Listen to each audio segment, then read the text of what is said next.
Hey guys, today we're going to be teaching you how to teach your dog a place command. A place command is an automatic downstay on a particular item. So we use pet cots for this because of number one, they're black and white because of their elevation. They provide that black and white boundary to the dog.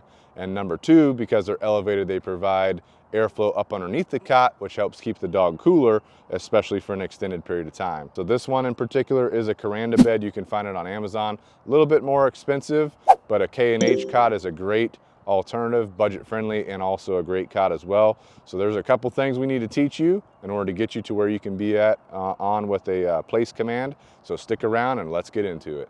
And so before we even get to the place, we want to do our prerequisites for the place that's going to be teaching him how to down. All right, so all we're going to do, we're going to follow our standard training progression for a down. We have a piece of food, we have a lure. He now has his nose in the lure. I'm going to start moving my lure good toward the ground. He gets right up, that's no problem. I just take a lure right here.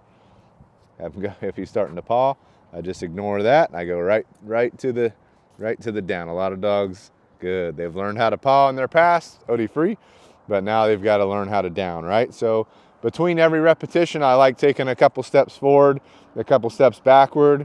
I got my lure right here again, just luring straight down.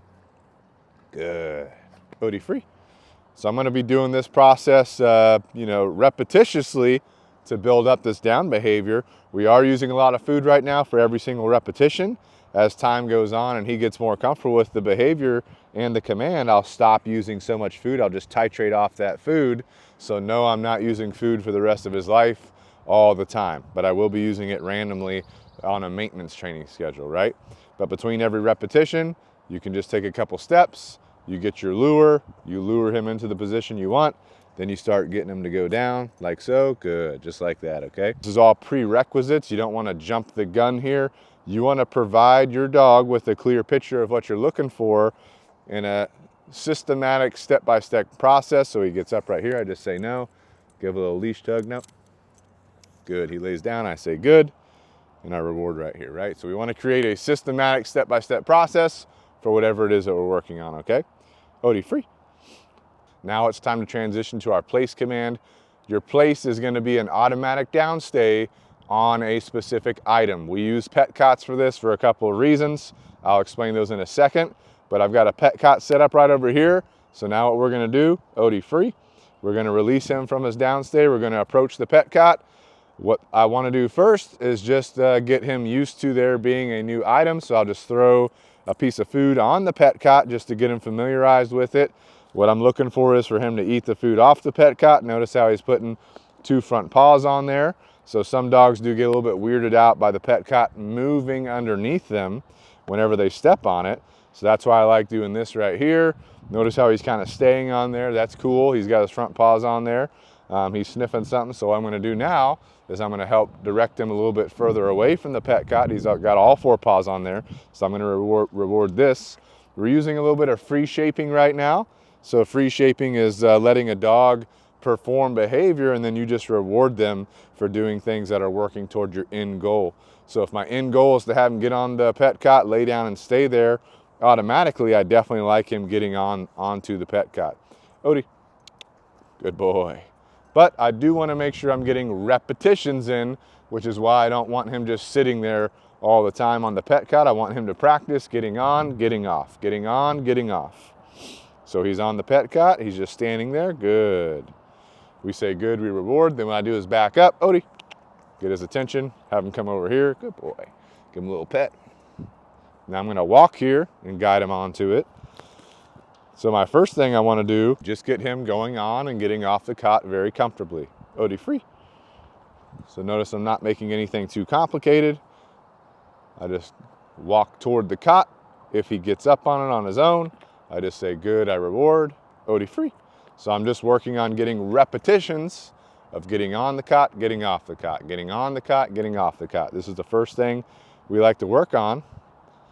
Notice I got a piece of food in my hand, he knows that. So I'm just stepping to the cot until he steps on it, good. So I'm using a little bit of free shaping to my advantage, although I'm helping him a little bit by stepping close to it.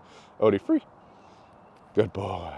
So I want him to have a great association of going to the cot and being on the cot. So The more that he likes getting on here, the more that he likes being on this cot, the better it's gonna be long-term for our place command.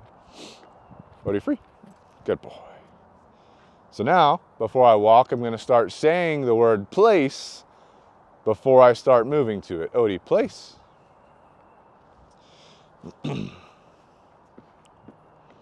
Good, and what this does, just like with any other obedience command, Odie free, is it will classically condition him to the place command. So what I do is I say, Odie, place. I start walking. He gets on the place. Once he gets on it, I say good. I give him a reward. That sequence is what classically conditions him to know that when he hears that word place, to go to the cot, right? So that's what we want him to do. Odie, place. So I say the word. I start making movement to the cot. He gets on the cot, good. I reward, give him a second, Odie free. Then I back up. Again, my leash is helping me provide guidance during all this. Odie place. Good. All right, so I'd say that he's pretty comfortable with getting on and off the cot.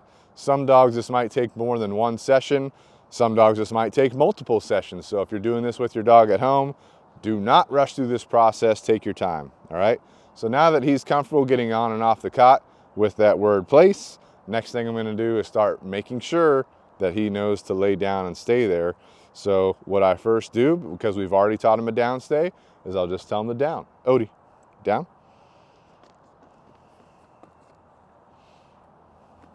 Good.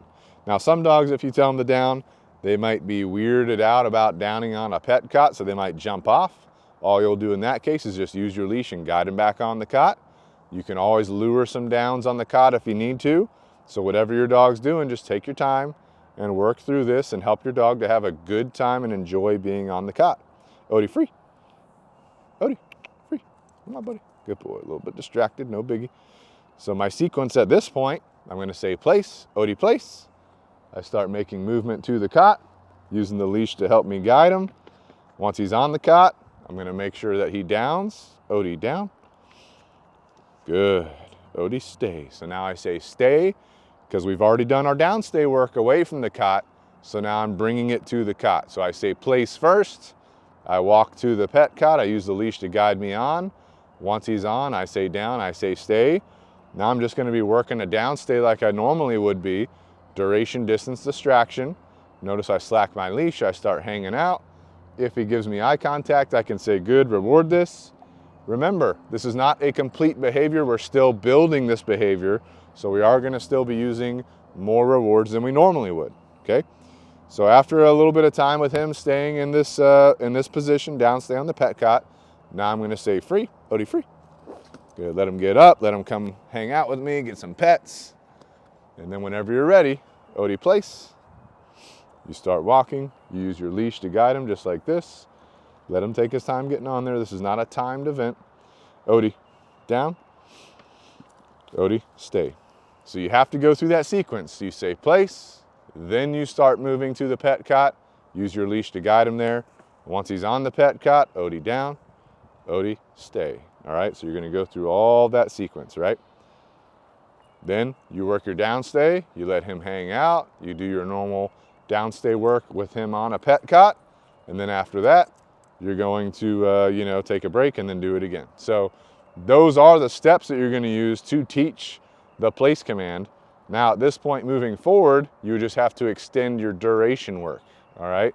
So whenever you're working on this with your dog, you wanna take some time where you're focusing on duration of the behavior. So our goal is we want to hit that 15-minute, 30-minute mark, and then we'll push forward from there, because our dogs, when we train them, they are going to stay on place for a couple hours at a time to make sure they can do that duration. If he gets up prematurely like this, all I do is I just bring the leash right here. Just get up underneath his head here. Nope.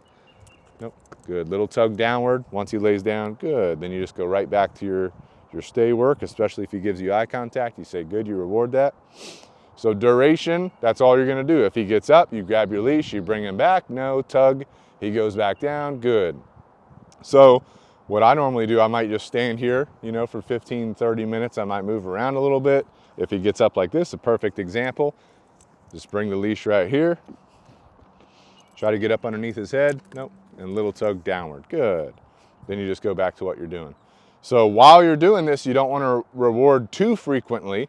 You want to start pushing your rewards to where you don't need them as much, but you are still rewarding pretty randomly as you go through this, okay? So hopefully that's not confusing, but you have to learn to change up your reward schedule so that you can maintain the behavior and improve the behavior without becoming reliant on rewards. Good.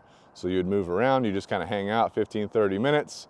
Maybe you got to do some stuff on your phone, so you could take out your phone, do whatever you got to do with him hanging out right here.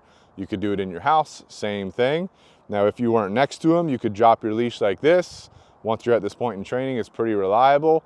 And then if he got up, especially if you're in your house, all you would do is you would go grab your leash, then you would guide him back, then you would give a little tug downward, okay? And of course, we do recommend remote collar conditioning. And once you get that done, then you could implement that as well with your place, okay? So that's about it for the place. Again, you're gonna be doing repetitions of this until it's very reliable. So let us know what you guys have questions on in the comments below. Let us know what you learned or other techniques that you've used for this specific behavior.